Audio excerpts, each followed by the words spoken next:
Hello, everybody, and welcome to Stallions Run for this week. I'm, of course, your host, Buck, and we have a lot to talk about when it comes to the Stallions win over the Michigan Panthers. And then you have a very important game against the New Orleans Breakers this Saturday back in Protective. Very nice to have this game twice, in Protective instead of having to go either New Orleans or kind of coming back into Protective after that New Orleans loss. So being able to kind of come into this not new, but same environment. Exciting for the Stallions. But let's get into it first with kind of a recap of that Panthers Birmingham game. So it's a intriguing game. I went back and watched this one because I only managed to be able to watch the second half live. So I wanted to go back and rewatch the entire first. And I you did see some of the Stallions' problems that have persisted.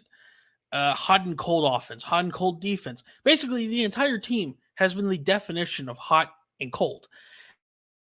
And it felt like for the first half, those same problems kept repeating themselves. It was over and over and over and over. But the second half, I guess good luck when I happen to start being able to watch it. It changes. And we started to see a more consistent offense for the Stallions. I mean, Alex McGoat absolutely kind of just went crazy in the second half. You had DeAndre White, CJ Marble also kind of rushing, just kind of did its own thing instead of deciding to be a problem randomly. It decided to actually, do something good for once and actually, was productive. Not rushing, but receiving, same scenario. So something that, we kind of saw, oh, wow, this is actually, a productive offense. Defense kept doing its thing. They absolutely pressured the Panthers wherever they could. So what else can you really say? The Panthers were interesting this game. Again, they have been on a 4-game losing streak at this point, and it's a team that I am very interested to see how they are going to go forward with the rest of the season because the North, they're in a unique scenario where your top team is 3-3. That tells you all you need to know, really.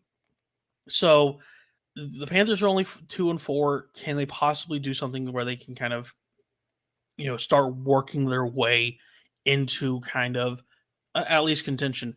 And now to some of the plays that we saw, especially against the Stallions, I mean, the false called spike or the uncalled spike or the phantom call for a no spike, whatever you want to call it. I think that was kind of uh, a representation of this Panthers game, the Panthers this game, because they had things going. It was near the end of the second half. They're going, all right, we're going to try to go for this. We're going to try to get our points. We're going to try to at least be right there with the Stallions. And then something happens, and like that, it's just all of a sudden, oh, there's a really bad play, and we can't do anything with that. And I think, again, coaching was just kind of a problem for the Panthers this entire time. So, again, we don't talk about the North on this show as much as compared to the South because different divisions. But the Panthers, it felt like it was kind of there at points, but at the same time, it wasn't. But still, you kind of get that win. Second half, it felt like the Panthers' defense just basically fell apart. There was one fumble recovery. That was CJ Marble. He let that go. But then otherwise, man, it felt like the Panthers' defense was butter, and the Stallions' offense was a hot knife, and it felt like nothing could be stopped. And the Stallions, I talked about this. Reggie Corbin. I mean, I said, look, Mark Thompson went through that Stallions defense like it was nothing. Okay, that's a potential problem. And then you have Reggie Corbin, basically one of the best RBs in the USFL. It basically, I won't say exactly stopped because it wasn't 100% there because he only got 28 yards while Steven Scott, the third, got 46 yards. But it felt like the Stallions defense was able to kind of just go in and stop everything. So that was something that I was very much impressed by. I want to see more of that, especially against New Orleans. And I guess let's kind of talk about New Orleans a little bit. We are facing a very different New Orleans team. This is a team that's on a 2-game losing streak, has lost to the Philadelphia Stars, has lost to the uh, uh, Memphis Showboats, and this is not the 4-0 Breakers anymore. This is a different team. And I am intrigued to see what's going to happen this Saturday because you have the first game of the day again, but it's not 11:30 a.m. this time. It's at 3 p.m. You're again at Protective. How's it going to happen when you have a Breakers team that is looking to make a bounce back? Because right now, the way things are looking, they're still in first, but you have the Stallions and you have the Gamblers nipping at your heels because everyone's tied. It's right now divisional record, basically keeping things kind of separated. And who knows? Maybe that's how we're going to see things play out in the playoffs. But right now, if I'm the Stallions, and as I'm looking at this through my eyes, again, there's a bias. I'm the Stallions beat reporter. Okay, fair enough. This is a very, and I hate saying this because I feel like I'm again, the rat poison, a Nick Saban kind of catchphrase. I feel like this is a very beatable New Orleans team compared to last time. I see more weaknesses. I feel like the weaknesses have shown themselves compared to week 3 instead of week 7.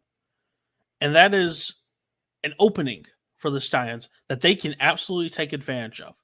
They need to take advantage of because if you lose this game, there's a good chance you're basically shut out of the playoffs. Even if the Gamblers kind of maybe lose out the rest, again, because of that loss to Houston, that was a big loss. And and say what you want about that loss, say what you want about officiating. We saw some more of it this in the past week with New Orleans, Philadelphia, but we have to kind of look at this game and treat it as a playoff game.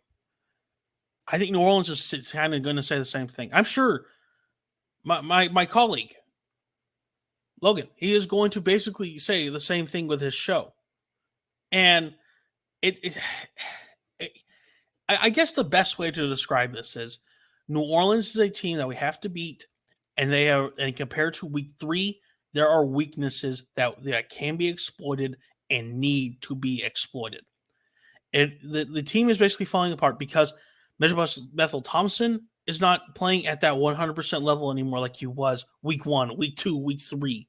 It feels like Wes Hill. It feels like there's been a kind of a drop in his production. It feels like basically the entire Breakers team, there has been a drop in that production. So I'm going to say this. I'm going to kind of leave it out with this note. The Breakers are weak. Are they, can they win? Yes. But I feel like right now the Stallions have more of it together where they can get in and get a giant win over New Orleans, probably securing a playoff spot. Probably won't be this week. Probably won't be week 8.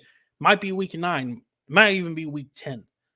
But this secures an insurance where at least if New Orleans starts to kind of die off, the Birmingham has that win when it comes to divisional record.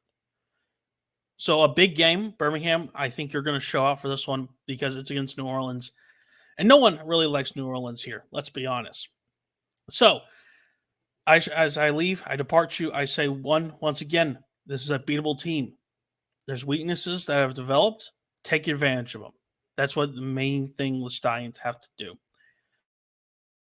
Go to the game Saturday. Support your Stallions. Make sure you have your noise. You make your noise, and make sure you tell everyone, hey, we can beat this New Orleans team. This isn't like week 3. This is a different game. I'll see you guys next time here on Stallions Run.